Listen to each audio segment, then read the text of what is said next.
Well, hello again, everybody. Welcome back to another episode of the Ramos Law Difference Makers podcast. I am your host, Dr. Jim Hoven, and I have the opportunity whenever we do one of these to meet new people, do new things, and talk to folks who are making a difference in our community. And today is no exception to that. We have two incredible guests from what I think is an incredible organization, and that organization is the Latin American Educational Foundation, also known as LAEF.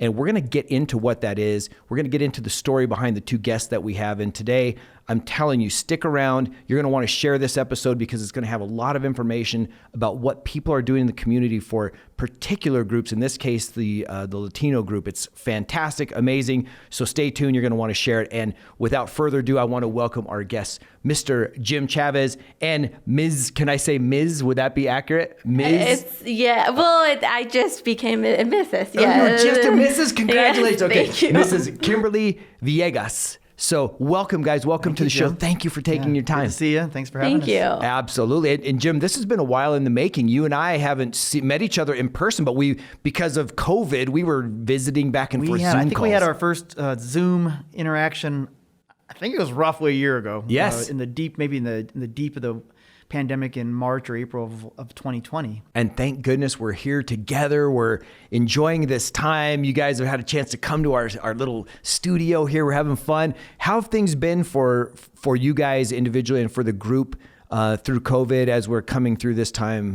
What a crazy, I mean, everybody's saying that, right? But what a crazy, we thought it would just be the first year, and then here we are coming through 2 years of this. But like a lot of organizations and families and any businesses, it's been an incredibly stressful time. But for our organization, we've come through it really strong. We've come through it really, really strong. And for us, it's been, thankfully, we have some incredible team members, and Kimberly leading that effort. The organization has come through strong. But what that really means is that we were able to be a strong organization and continue supporting the students and the families we support. Absolutely. At the end of the day, we wanted to make sure we could continue supporting our students' families, but we even did so in a much, much greater increased level of support over the last 2 years at levels we had never done before. And to be able to do that during a pandemic and take care of so many increased needs that our students and families were facing a year ago and are still facing today. Really, really proud that we were able to do that. And when I mean strong, is we were able to generate increased levels of support, philanthropic support, and transfer those resources to students and families all across the state in levels that we had never done before because it was needed. Yeah, I want to get into that. We're going to dive back into that. So as our listening audience or viewing audience is getting to know you guys, I want to just give a quick, background. So Jim, you're the executive director, and you have been for a long time. And before you were the executive director, you were on the board, right? That's right. I was a board member for a few years. And Kimberly, you're the director of all comms. Your things with social media and communications and marketing. You're doing all that stuff. So would each of you just take a few minutes, give a little bit about your background with the organization and how you got here, what your connection is to the LAEF? Yeah, I'll start. So you're right. I've been the executive director for 15, 16 years with who's counting. None of us after the age of 50, we don't count anymore. Prior to that, I was on the board for a few years, which is when I was introduced to the organization back in late 1990s, 1998. And what does it do? Sorry to interrupt. What is it? Let's get to that point first, and then we'll bring that back around. Okay, so the Latin American Education Foundation is an old 73-year-old college access, college success program for Hispanics and Latinos throughout the state. And that really, just to give you the high level, really what that means is we're trying to educate what we call our pre-collegiate services, trying to educate and help students across the state, Hispanic and Latino students and their families, understand the college going process. And that means, how do they go to college? Why should they go to college? Where should they go to college? How could they afford that? What are all the steps to navigating the college going process? And we do that in a variety of different ways throughout the state with our teams and volunteers. The other side, Jim, is that we have a scholarship program. So we also, every year, for all these 73 years, have been awarding scholarships, college scholarships to students that have a dream of going to college and earning a college degree. So we're providing scholarship support. We think it's meaningful support that provides them some of the financial resources to make going to college a reality. Beautiful. So How did you get involved? Why this as opposed to, and I want to get into your involvements later in the show, because you're involved in so many things. It's like you must have a 48-hour day compared to the rest of us. But how did you first connect to this cause? I'll tell you, there's two things. So real specifically, in 1998, a former colleague of mine was on the board of this great organization, but he was leaving the board. He was getting transferred out of town. And back in those days, one of the things you had to do as a board members, if you were leaving, the boards would say, well, you can't leave unless you go find somebody else to replace you. You had to replace yourself. So my colleague back in the day had invited me to an LEF event. It was what today is our gala, but it was a big fancy dinner, right? And I was like, well, I'll go to that. Yeah. And I was just so moved and learned a lot about the organization. And I eventually became a board member. But the reason I was moved and touched by it is that as I learned about it real quickly, because I did not know about LEF myself before 1998. But what resonated overwhelmingly with me, Jim, was that this is the way and the only way I went to college. When I went to Colorado State back in the mid-'80s. Wait. Okay, when were you in Colorado State? I was at Colorado State University from 83 to 87. So okay, so I was there 85 to 87. You and I were there at the same time. Probably in the same classroom. Right? Yeah, go Rams. We had the classrooms together. But it meant so much to me because this is how I went to college. And I mean, community organizations that were investing in me and helping my family out. My parents did all they could, but we were a working class family, and let's just be honest. They effectively had no money. They lived paycheck to paycheck like so many of our families do, and the only way, with a little bit of their help, all they could do, but a little bit of help from a number of other community-based scholarship foundations that gave me several scholarships back in those days, whether it was a $200, $500, or $750, and you put those together and were able to somehow manage to go to college, and it would have been impossible. I had that community support not been there, and that's still why I'm doing it today. It's like I know all these families that have bright young students that want to go to college, and they're probably thinking like, how could I possibly do that? Well, we're helping them. We're helping them as one of the meaningful ways to help students come together. Somebody like Kimberly, who also went to college with the great help of our scholarship. That's why it's so important to me and why I do it then and why I do it now. So let me ask you this, and Kimberly, we're coming to you, I promise. No, not a problem. I was looking through some of your bio stuff, and things I didn't know about you from previous conversations that we've had is that you helped start our College Invest Fund here in Colorado. Was that pre doing the LAEF thing? Did that give you a great leverage and a platform springboard to do what you're doing in this? Because that's an incredible, I remember when that program started, I'm like, man, I wish that would have been available for me, right? For the same reasons that you just shared. How did those two coincide? So it wasn't really intentional, and there was no connection back in those days, but yeah, I did have that great, incredible opportunity to be involved as one of the core team members that created what's today called College Invest, but we at the time we called it the Colorado Prepaid Tuition Fund. Yep. And definitely it gave me some real connections to what we're doing now. The real premise and objective of that program back in the day and still today is to help families save multiple objectives, but help families save a little bit for their kids' future college education. And it's not just saving the money; it's also instilling a little bit of that dream at an early age for the family and for their kids, and setting that expectation that, hey, college, just set that expectation early in a kid's life and in the family's life that is what we intend to do. That is the path by default, we're going to all as a family build that expectation around the kitchen table that college is what we're going to do, and there's a little bit of a means to help pay for it because we're going to save a little bit. But it also, like a lot of those programs, as you look back on them over the years, there's things you can learn from them. Are they really meeting the objectives? Who are they really appealing to? Is it just like a lot of investment tools? Families with more income and wealthier families tend to take more advantage of it than what the real original founders or objectives. And I think I've used that over the years to say, like, we still want to make sure we're helping many, many more families.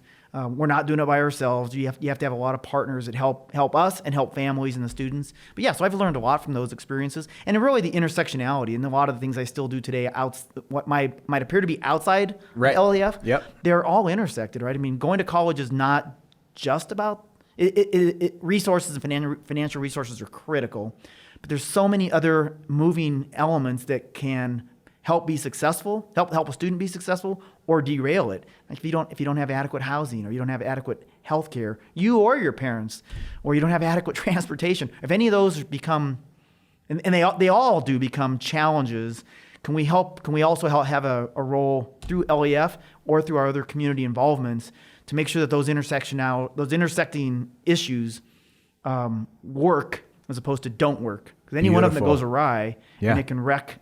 Yeah, you can easily understand it can wreck the college going plan. Wow. Okay, so Kimberly.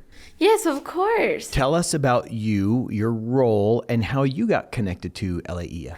Yes, so let me start with how I was first connected to LEF. I was a high school student. I graduated from Westminster High School. What year? In 2011. Okay. Yes. No way. It looks like it could have been more than a couple years ago you just graduated. Yes, and one of my friends, her older sister was actually applying to the scholarship. And as we were trying to graduate, find resources to go to college, I for sure wanted to go to college. I'm the first one in my family to go to college, so it was for sure a very challenging process, and a lot of things were going on at the same time that I just trying to focus on graduating itself. But she introduced me to LAF, and I applied for the scholarship. I received it, thankfully. Congratulations. Thank you. And it was I had two other scholarships. One of them was LAF. It kind of helped me go through. I actually transferred. I went to first CSU, and then I transferred to CU Denver. And through the process, I had kind of troubles. I didn't really know what was going on exactly. So I often would refer to the LEF team for questions, and they were my main support when I was in my college career. And now I'm the marketing communications coordinator at LEF. And what does that mean? What do you do as the marketing communications coordinator? So I handle social media. I do a lot of communications, newsletters, kind of getting the word about LEF, and helping other students like myself to reach their dreams. I feel often we have a lot of students that are first generations. They have gone through the process, or they're going through the process now, and it's hard. It's something that you often don't see. And my goal is to reach the students, share their story, so we're able to get additional funds for them to continue for future generations to come. That's amazing, because where I see that being a big advantage for the organization is that you've gone through it, that you understand their story. And it might not be the same as your story, right? So many different backgrounds and all that, but you have actually gone through the process. So now you can tell the story on their behalf and for the organization from the perspective of, yeah, this was my journey. I feel your journey. Has that been helpful in you garnering attention for the organization, or even help raise money?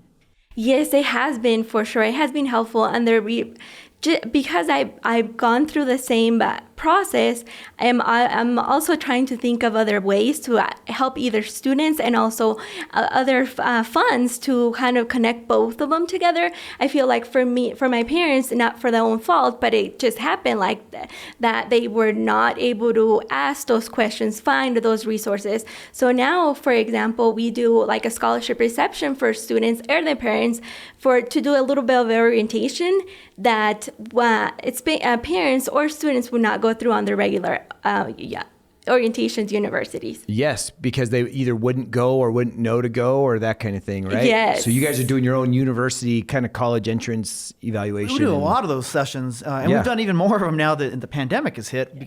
Sure. First, it was out of necessity, right? But we found out that we get a lot better engagement from the students, our pre-collegiate students, our scholarship recipient students, and some family members.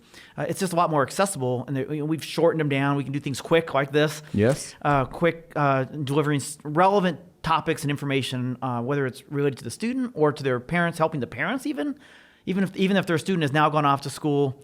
There are a lot of things that are going on in families, and so sometimes we target those at the parents as well.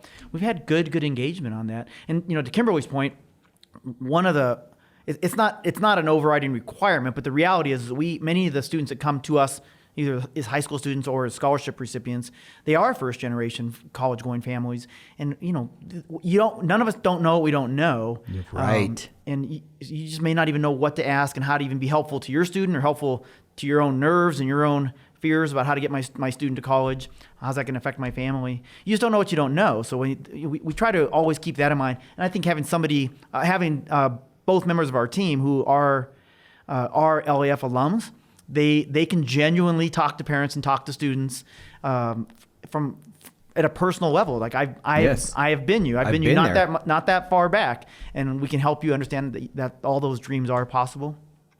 You just don't know what you don't know. And I think one of the other things is, we are most often serving families that are and pretty lower income positions. Our average family income for our scholarship recipients, Jim, is just about $30,000. Wow! And in Denver, let me tell you something. That's closer to right? nothing than to abundance. That's right. And we're statewide too. You still have those same issues even if you get out into rural Colorado. Yes. But some of the realities of that is, it's not that a parent doesn't want to go to a college planning night at their high school, or they don't want to go to an orientation night on campus. They probably can't. If you're working 2 jobs, or you're working blue collar jobs. I mean, I know this because my dad was a printer, and I was telling he worked nights all night. Yes. It's not that they don't want to go with their kids to these things. They can't. They don't have the flexibility in their schedules and in their own calendars that you might have in other jobs that are in the professions now. So you guys offering that becomes an important It's really important to substitute. try to substitute it and then still get the information to a parent or their student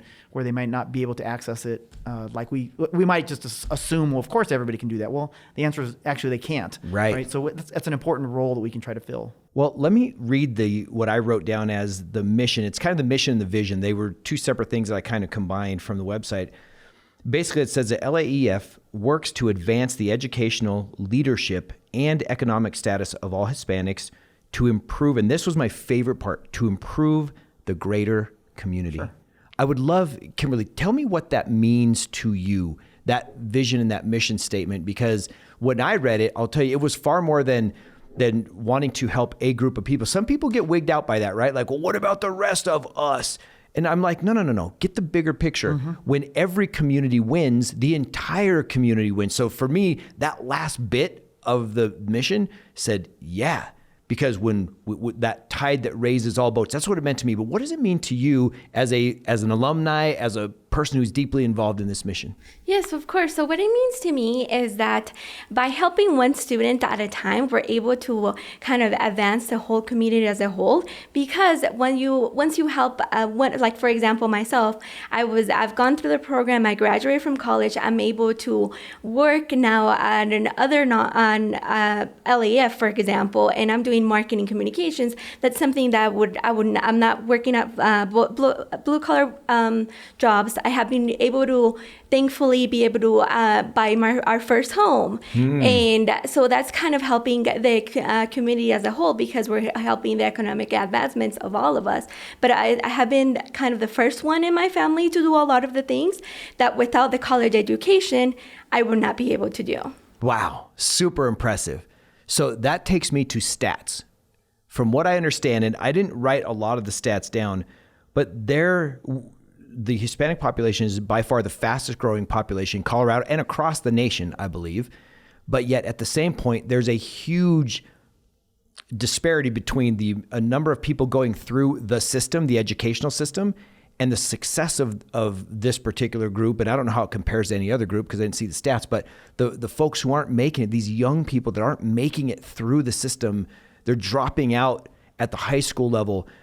Can you speak to 2-part to the question? One, obviously, am I reading this wrong to say this is an epidemic of itself, this educational desert, number one? And number 2, when you guys are looking to take care of someone, I can tell, if I were guessing, Kimberly, you were probably a good high school student, really engaged in multiple clubs, doing this kind of thing in high school. You're the perfect example of the light in the community shining up first gen. But what about the person who's at risk, who's ready to drop out, who's one of this huge thing?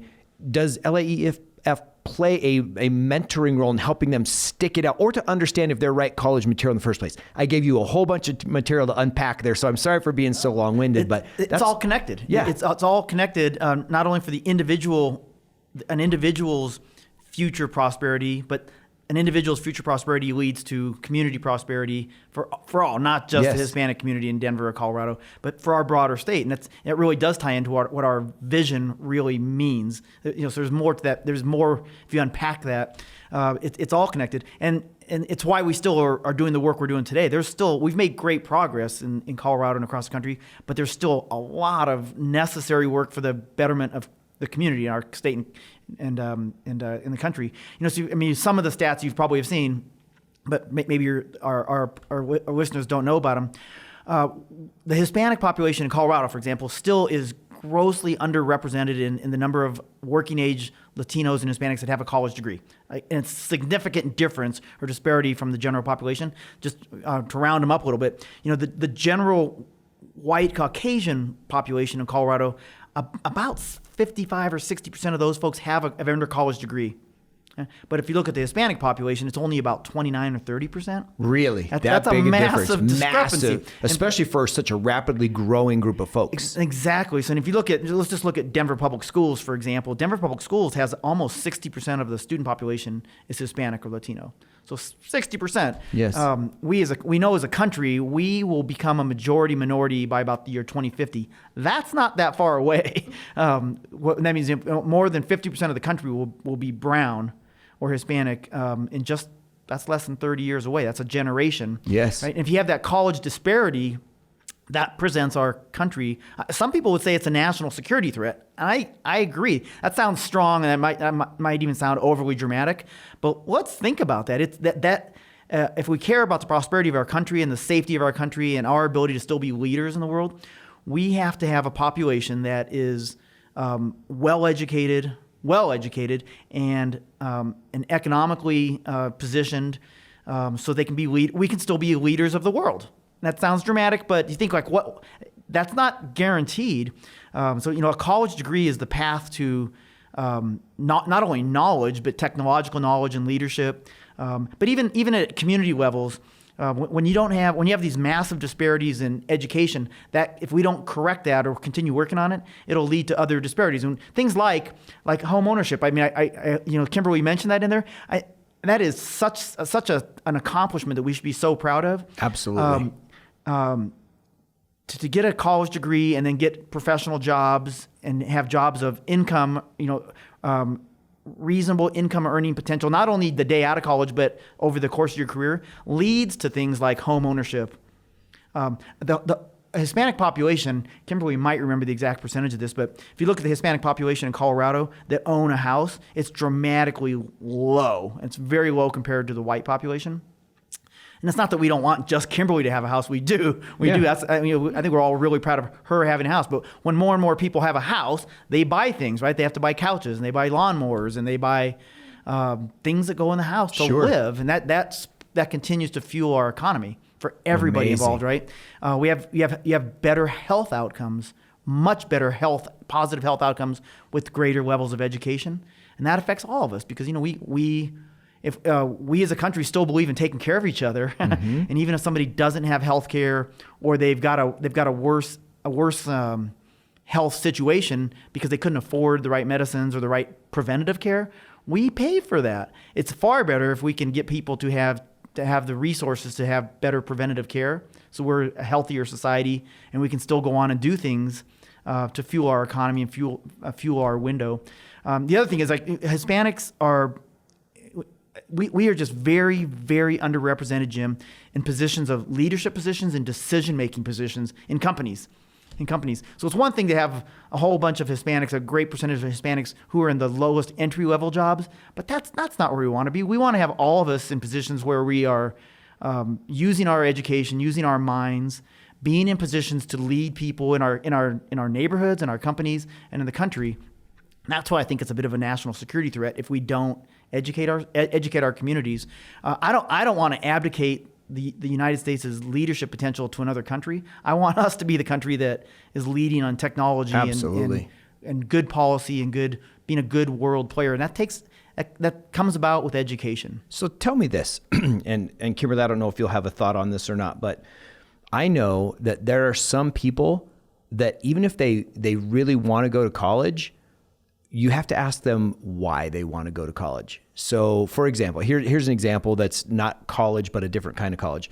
My son wanted to follow in my footsteps as my training and be a chiropractor. And I told him, I said, listen, his name is Connor, right? We got 4 kids and he's the baby. I said, Connor, here's the thing about being a chiropractor. It's a beautiful medicine. It gets amazing results. But unless you're a business person, unless you're willing to hustle, no one's sending you in patients from the hospital. You got to go crush it in life to crush it in the business side. Otherwise, you can work out of your house and see a few people and it's more of a hobby. It's not for everybody, right? And as it turns out, the way his path went, now he works at Charles Schwab in finance and got his degree in economics and all that kind of stuff. In the same way, I'm interested in, not everyone's built to go to college, right? Some people don't succeed. And this is not to take away their dream if they want that, but some people want it for the wrong reasons. Like I told Connor, don't look at the car and the house and the lifestyle. Don't look at that. You have to want to do this because you love doing it. So with college, do you guys as part of the system help screen people out who maybe say, maybe the trades are better for you? Because nothing could be worse than taking on $50,000 of debt for college. You get partial scholarship, $50,000 debt, and you not use any of it because you weren't right for the system. How do you guys deal with that as a group? That's a popular topic right now, and we do not filter people out or try to redirect them to not go to college. I happen to believe that more education is better for everybody. Mm-hmm. And so I feel really strongly about this, Jim, that I do believe, whether we call it college or just more advanced education. Got it. I think that is critical. And I think it's really critical that we impart that thought and that philosophy on all students.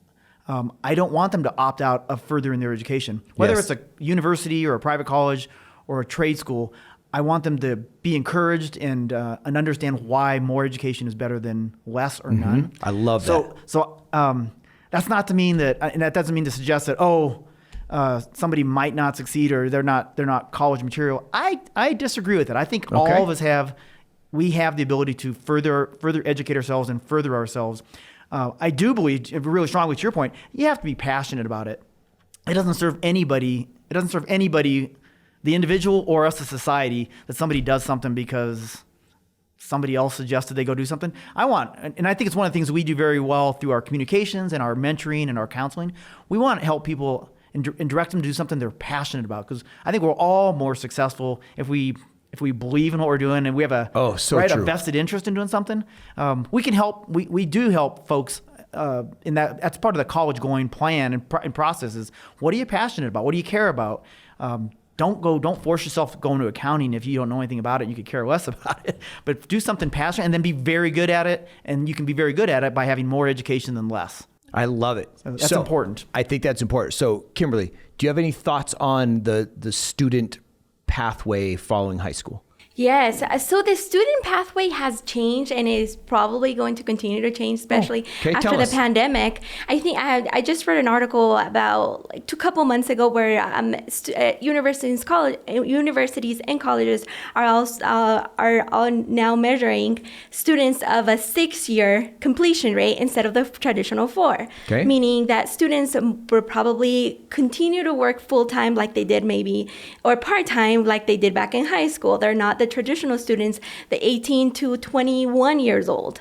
You probably could have started a family before, so you have a little bit of a turn, but you can still go back to college, or you might take less classes than traditionally and take longer to graduate. So that path we're probably going to continue to change, especially now with the pandemic. But our goal is to make sure that those students get to the finish line, regardless of how long or how many hiccups they might have in their lifetime. They still get to that finish line so they can continue and possibly get additional degrees, like Jim said, a master's degree, PhDs. I love that. Well, one of my kids, her fiance is getting a PhD, and to me, that whole process is unbelievable. Like I just went through the doctorate level, right? And when I watch what they do and all the writing stuff, it's fantastic. So to hear you lay the path and foundation for that is exciting. Now, here's another question for you. So we talked about education, and I've had other groups on where their thing is to help people understand where maybe the entrepreneurial side is. So we talked about having Hispanics in leadership, right? I don't know if the easier, I don't want to use easier as in a lesser path, but in the more direct path to the result is teaching these kids, these young adults, about entrepreneurship. And not just like, I don't know that everyone's meant to go to college, but I do think they're meant to keep learning. I also don't believe that everyone's meant to run a business, but I think that there are more people of every ethnicity and race that could do more, just have a bigger impact if they understood the basics of running a business. Well, I think that's critical, right? That's critical to sustain a sustainable success for them, yes, and their business or whatever practice they're in. That's interesting, Jim. Because I hear still a lot from when we get a chance to meet some young students at 17, 18. You ask them what they want to do. More and more, they say, "I want to be an entrepreneur." But do they say they want to be an influencer? Would they want a YouTube channel? Well, that's an interesting thing. That's an important outcome, is to be an influencer. That doesn't mean you have to be. You're trying to have power over somebody, but being an influencer means a lot. That's important.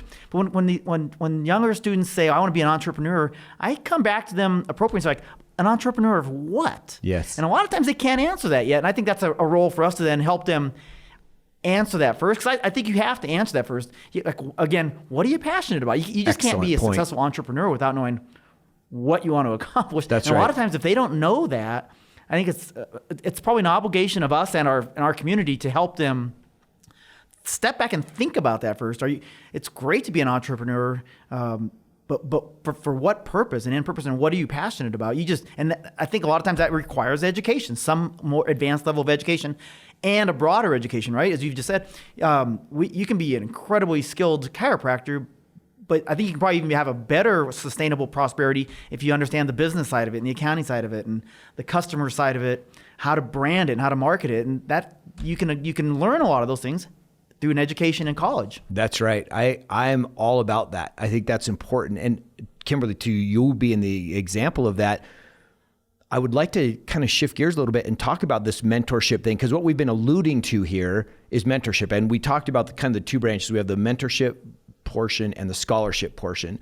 How did you benefit from the mentorship portion outside of what you already talked about with us saying, first gen, didn't exactly know how to fill out some of the paperwork maybe, or the process. So, I use that.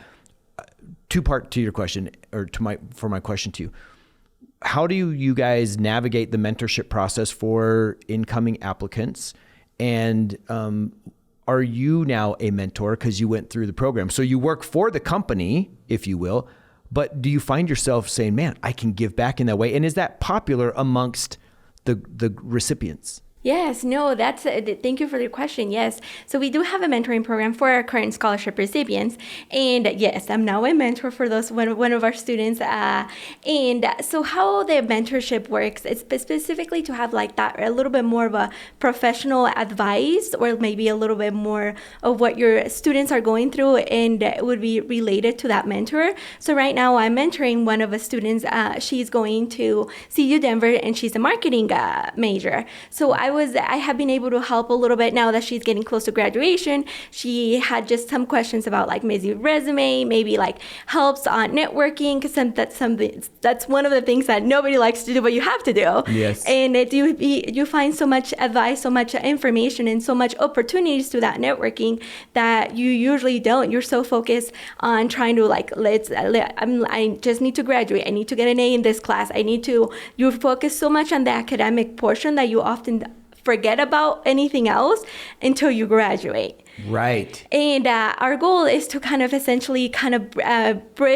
a bridge to students and help them kind of see other things that could not be thinking about because they're so focused on the academic, that we could potentially help them. Does that include things like resume building, of getting involved in, make sure you go do this or do that outside activities? Because if someone wanted to, let's say, go to law school following their college, well, if they just got A's and B's, that's one thing. But if they got A's and B's and they clerked in a place and they volunteered time here, is that what you mean by helping them understand outside the grades? Yes, exactly. Yes, a little bit more of like what other community service they need to do, what other professional development they might need to do, or maybe the different internships that they could find that they would not be able to think about essentially. But yes, that's one of the things.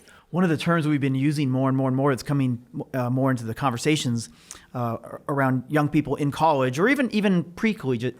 It's two things. And we used to always call it mentoring, right? But I think you're hearing more people call it now is just sort of a life coach or an example, just even having somebody that's relatable to you. So, most of us who are first generation college students, we didn't have any, we didn't have your son and your relationship where he could look and say, my dad is a chiropractor. My dad was not an accountant, and he wasn't.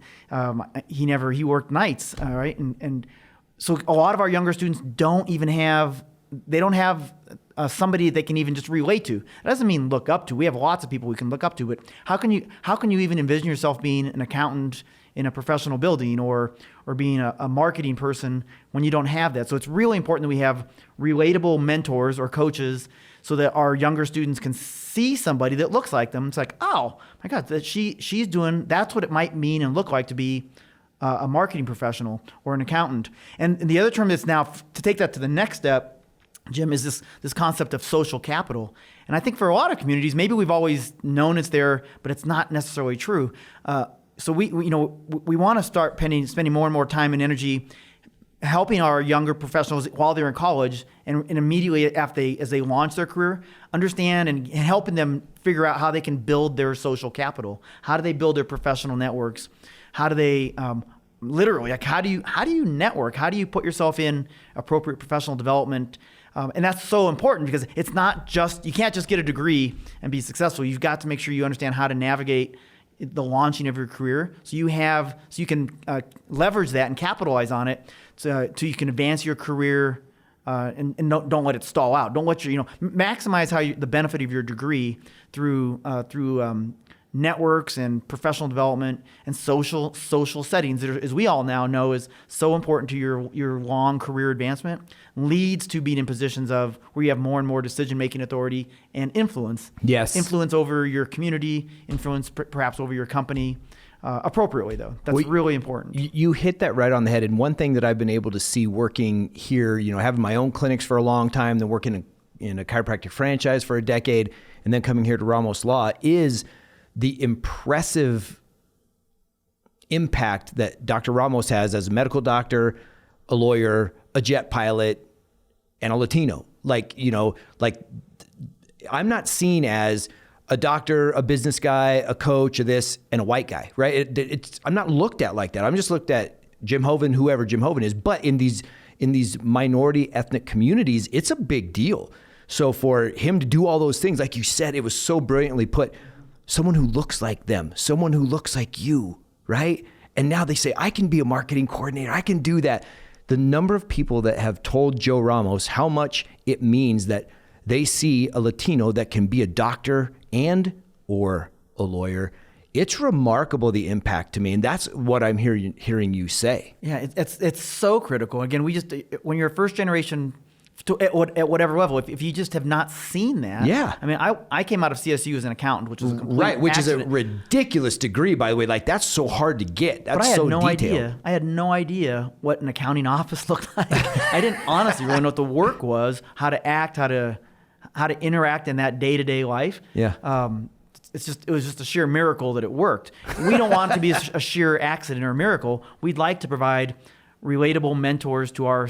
And it's necessary, right? So they can have a successful career and accomplish all those big things in life that are just aided and made more likely when they have relatable role models like Dr. Ramos and you too, right? All of us can be looked up to by younger populations and say, I see what it means to be a practitioner in medical or law field or whatever. Yeah, I love that so really much. Important. Let's talk about the scholarship side. So we've talked about the mentorship side. On the scholarship side, who's eligible? How do they qualify? What happens for you guys to say, yeah, this person or these people, that's what we're looking for? You want to take that one? Yes, of course. So the scholarship applications opens tomorrow. Mm-hmm. So that's November 19th. Sweet. Yes. And how long does it go? It goes till January, right? Yes, January 9th. January 9th. Yes. Okay. So the application requirements is that you have to be a Colorado resident. You have to be Hispanic or Latino heritage or actively involved in the community. And you have a minimum of 3.0 cumulative GPA. Okay. Yep. And so is this can juniors in high school start applying, or is it for seniors only as they go into college? How far in advance do the recipients get awarded? Yes, of course. So it's going to be for seniors and current college students. Oh, okay. So current college students can get that. If they're awarded a scholarship, do they have to reapply for an annual, or are they given a scholarship as long as they maintain the stuff once they're awarded? So yes and yes. So yes and yes. So we're committing a multi-year scholarship award for a student. So if they apply and get the scholarship as a high school senior, we're going to commit 5 years of scholarship support to get them their 4-year degree. We'll commit 3 years if they're working towards a 2-year degree. And the same thing with a current college student who might apply to us as a first time. If they apply to us and get the scholarship as a sophomore, we're going to see them through to their degree. But we also do make them fill out a much more abbreviated, limited renewal application. And really the only purpose of that is so we can continue to stay in touch with them, keep track of their academic performance. And it's not to be the watchdog on it. It's so we can make sure we're close to them and interacting with them and engaging with them to help identify any issues or challenges they might have. It's not to cut them off. Mm-hmm. In fact, we won't do that. We want to just make sure that we're staying in touch and have our hands on their academic progress, so that if there are challenges, we can talk with them and say, what's going on? Can we connect you to some resource on campus or in your community that might be showing itself in your academic, in your class, just in your class successes. Yeah. So we make them fill out a limited renewal application, but it's almost automatically renewing all scholarship for all those years. And how do you guys determine? You gave the criteria. Is there, if I said I wanted to go to pharmacy school versus I want to be in marijuana management as a degree, and I don't know that there is such a degree. Is there something that you guys say, nah, we don't fund that? Or does it have to be a in-state college, like the college tuition program thing? Does it have to be, is there restrictions to that? And how much is the scholarship? Yeah, so we will award our scholarships for students that are going to any accredited public or private university. Trade school too? And trade school is cool, like an Emily Griffith or Perkins. Cool. Yeah, we absolutely do that. In-state or out-of-state. So most of our scholarship recipients, 85 or 90% of them stay in-state. But some always go across the country from East Coast to West Coast. So we will award them to go out of state. The only schools that we will not enable our scholarship at is at a for-profit institution. And there are different reasons that we just think it's our dollars and their likelihood of success, and the management of debt and all those things, career advancement is better at an accredited nonprofit, public or private university. Got it. So our standard scholarship recipients get $2,000 a year for all of those years, but it really equates to about $4,000 of value, because we have a partnership with almost every college in the state. No, so they will our partner universities, Jim, in Colorado have agreed to match our scholarships for any LAEF scholarship recipient. Wow. So it's, our $2,000 scholarship in a year really equates to about $4,000 of financial support from the university. Or $10,000. Our $10,000 commitment over a 5-year period is really about $20,000 of impact. And does it go to all tuition, or can they use it for books, or how does that get distributed? Yes, it's for both, for tuition and books or board. Okay, but can they live off campus in that sense and pick their own? Yeah, they absolutely can. So we award our scholarships to the university for the benefit of the student. But universities have a process where as they work through the student's need, and it'll first apply to their university-based expenses like tuition and room and board if they're living on campus. But if somebody's living off campus, universities will filter that dollars down and then refund it back to the students to pay for things like off-campus room and board or food or transportation. I mean, all those needs that are there. Yeah, great partnership. So universities have that process built in so that they'll take care of the school bill first. Yeah. Looking at our scholarship and other aid that the students has received, whether it's a Pell Grant or other scholarships that come in from other organizations, or even university awarded scholarships. They package all that together and then look if the student has off-campus needs that are higher education needs, they'll get that money to them for that purpose. Got it. What is it as far as you guys are seeing with the percentage of buy back into the system? So people graduate, they're alumni now, they've been part of the program. How many people give back in some way as a mentor, financially donate? Like, what's the connection back to you guys after a recipient leaves? That's not a requirement, right? It's not right, a requirement, of but course. It's interesting. I think we have a tremendous positive relationship with our alumni because we've helped them accomplish something. So, something huge. And so we from the very first day they get the scholarship, we start identifying and recognizing our recipients as an alum. Not just an alum once they've graduated. We call them alums on day one. Gotcha. And welcome them to the LAF family.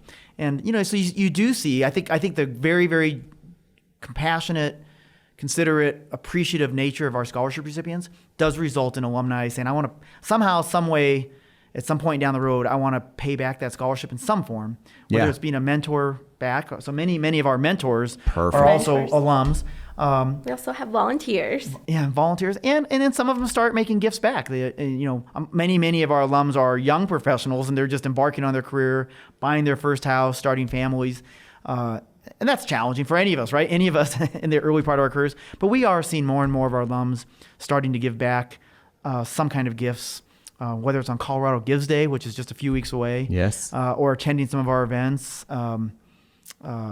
In other ways. So, it's great that they see what has been done for them and they say, I want to help somebody else get that college degree like LAF helped me do. Kimberly, from your experience as an LAEF member coming all the way through the process, what's the biggest takeaway that you took from the entire experience, from connecting with them as a high school person working through? What was the biggest thing that it brought to you?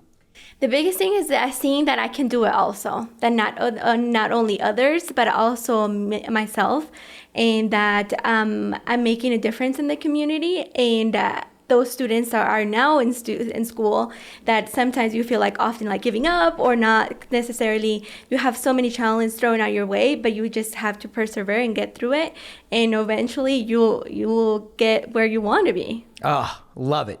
I have one more question for each of you. And here's the question.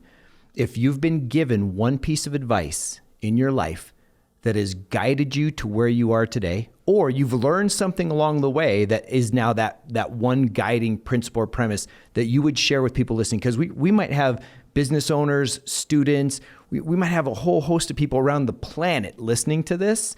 What would that one thing be? Because we've gotten a lot today about your organization, and I can hear the hope and the energy, right? I get it, and I'm feeling it. Now, personally, one piece of advice that you would share with our listeners. Why don't you go first? Oh, you're going to catch me. That's a tough one. I mean, there's many things that come to mind, Jim, but one is just the service-minded is one, and that's not necessarily advice, but it's something that resonates with me every day. Is that it's so important to always remember to be in a service mode, whether it's serving your community or serving somebody else, or helping somebody else accomplish something. But I think from an advice standpoint, it would be that I've learned is dream big, and it goes back to whatever your career is, or dream big, be better at it, always learn, and when you learn more, those big dreams will come to fruition. Yeah. So it goes right back. That passion for education runs so deep into you. It's your DNA. Yeah. And I think to me, it combines it with the service mentality. Yes. It's not just about you accomplishing something. Yes. If you dream big, and you also marry that with the fact that you can accomplish good things, but do something with it for the benefit of somebody else. Love it. And Kimberly, what about you? Yeah, so my advice would be to take one day at a time, and to see that not only that you can help your community on any way you can. It might be different, or the ways that you are able to, but those community aspects are also going to be embedded on you to just make sure that do your best and take a one time at a time, and you're making a difference. I love it. Man, this has been such a treat for me, you guys. I just feel so good, and I've been connected with great people. It makes me feel good. So thank you for your time. Before we go though, if people want to donate, volunteer, become part, learn more about a scholarship, what's the best way for them to reach out and to get a hold of you? Of course, please. Through our website, it's laef.org. And also through connect with us on social media at LAF Colorado. LAEF Colorado. Yes. Cool. On all the channels, Instagram, all the channels. Facebook, the whole thing. Are you guys doing anything on TikTok yet? Not yet. We're starting come to. on, TikTok, don't fall behind. They're still trying to teach me how to use Instagram. Yeah. We're on the uptake, man, me and you. So listen, you guys, it was so awesome. If you have, as a listener, enjoyed this, you have a question, please reach out to them. If you've enjoyed the episode, send it to someone who might be looking to be inspired, who might need just an inspirational moment about education or what they might do, possibility thinking. Send it to them, share this. You can subscribe to the podcast on all the various podcast outlets, Apple, Spotify, et cetera, et cetera. So spread the word, spread the love, and just keep making a difference in your life. Until next time, have a great day. Thank you, Jim. Thank you.